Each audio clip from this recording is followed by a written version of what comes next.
Arkansas football could have one of the most explosive offenses in the SEC in this next season.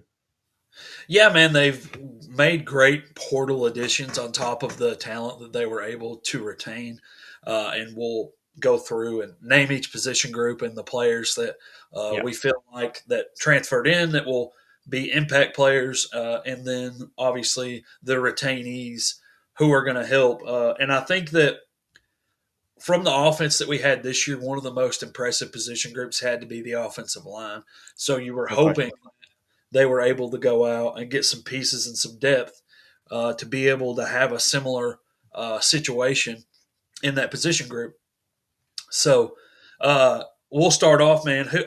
I've got? I think probably both of us have Caden Kittler and Kobe Branham starting at center and right guard.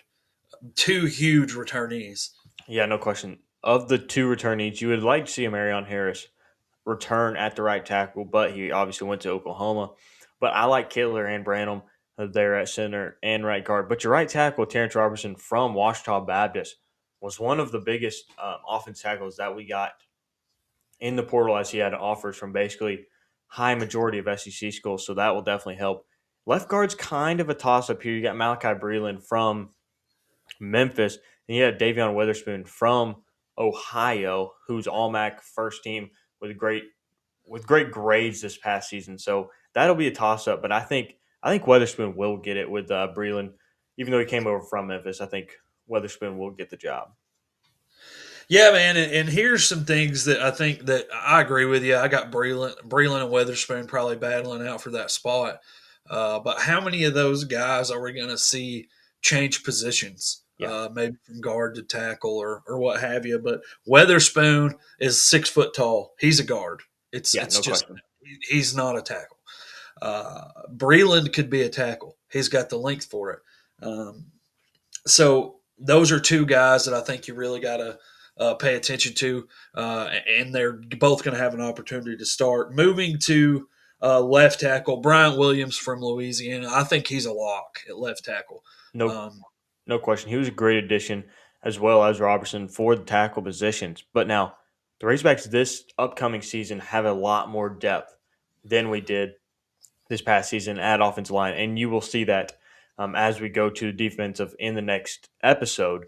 But I really like the offensive line that Silverfield has put together this offseason. Yeah, man, it's been great. There's so much depth. Another name we didn't mention, and just to throw another one out there who could have an opportunity to play somewhere is Josiah Clemens, who transferred over Yep.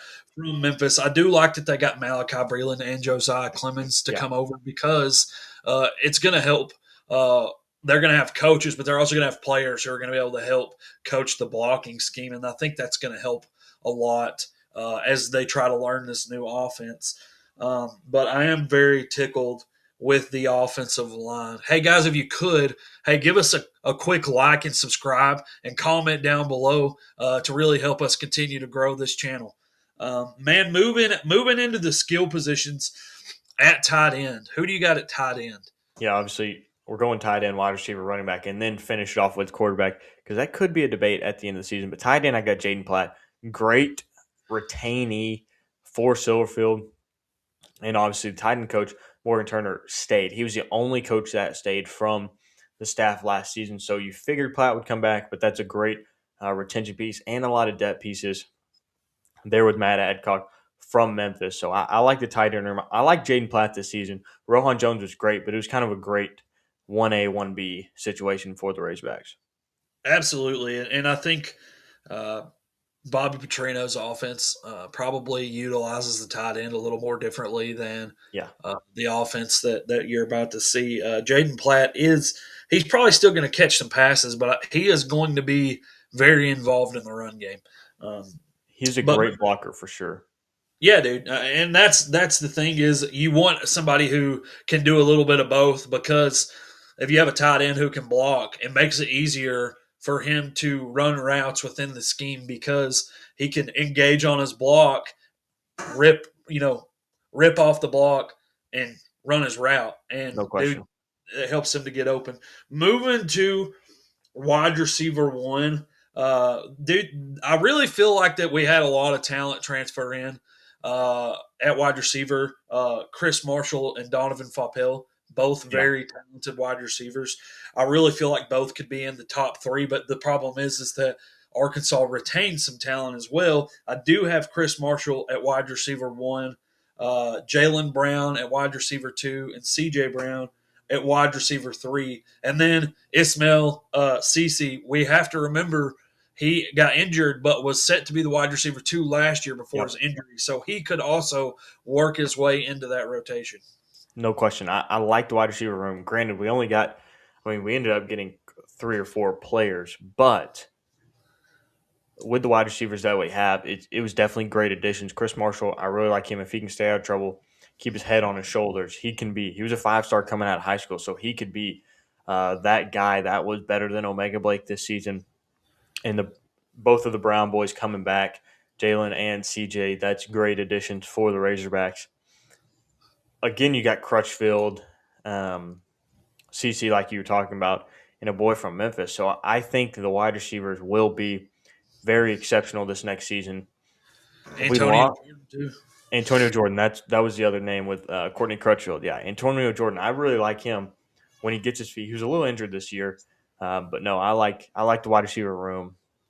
We kind of stayed. Our offense was fabulous this season, and I think we will excel it a little bit.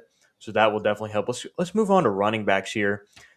Running back, I do not have a definite starter here in this lineup. Great deep room with Cam Settles obviously coming back, T.J. Hodges coming in from as a freshman. But the 3 starters, the 3 players that will play the most is Jabari Parker, Braylon Russell, and Sutton Smith. Sutton Smith coming from Memphis. I really like the running back room. A lot of different versatility that can be used. Yeah, man. I heard somebody say they really felt like Jasper Parker could have a real opportunity to be the starting running Yeah. back. Sutton Smith was one of the fastest players of college football this year.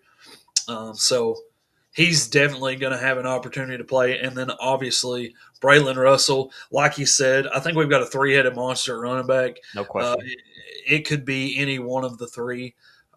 If I had to lean right now to who I thought that every down or like the guy who's going to get snaps early in the snap counts is probably going to be Sutton Smith just Yeah. because of his speed. But I think they're going to mix it up and keep their running backs fresh. Another team that did that this season, man, was Indiana. They had 2 running backs with very similar styles, and that helped them with what their goal was, obviously, win a national championship. And I think as the Razorbacks have talented running backs, it makes sense to keep your running backs fresh. No and if question. you're going to run the ball a lot, then you may as well use multiple running backs. So I'm pretty excited about the running back room. Heading over to the quarterback, man, obviously the most important position of the offense. And, man, I think a lot of people are sold that it might be KJ Jackson, but I think that there's going to be a competition there. No question. I really like AJ Hill and what he brings over from Memphis. But I love KJ Jackson and the way that he plays. I wished he would have. I love Taylor Green this season. I wished KJ could have gotten the start later in the season. But I think KJ will get the job. I like KJ. He's been under Bobby Petrino's offense, so he's learned a lot the last 2 seasons. And Silverfield coming in. It's great for there to be competition in the offseason to push the players even harder. But I think KJ Jackson wins it easily. And but AJ Hill will be a great backup for the Razorbacks, no question about it. Yeah, man, and I think eligibility wise, KJ Jackson has less eligibility than AJ Hill, obviously. So it probably would be a great situation to be like, hey, we're going to get this guy, let him have 1 or 2 years, and then AJ Hill potentially have 1 or 2 years for him to be in front of that offense. So I think these are good problems to have. Having depth or competitions is not bad. It's when you're not sure what you're going to do because you're not sure who's going to put you in the best position to win. And there's 2 different sides of that. There's like both of these guys can put us in a position to win, but which one makes our offense the best, or Yep. there's, man, we have to figure out between which one of these two guys is actually going to help us win football games, because right now neither one of them is the clear cut best option. Yeah, great problem to have. Depth's a great problem to have, and I'm super excited for the Razorbacks this season. We'll make a video closer as we go into as spring ball goes through, and we look at some how the offense will play with record projections and how all that will play out. But guys, make sure you like and subscribe for more Razorback content. We're going to be posting defense tomorrow, and so make sure you go check that out tomorrow. Make sure you like and subscribe so you'll be notified when we post that defense video tomorrow. And can't wait for Razorback basketball to continue winning, hopefully, and it'll be a great rest of the season and great football offseason.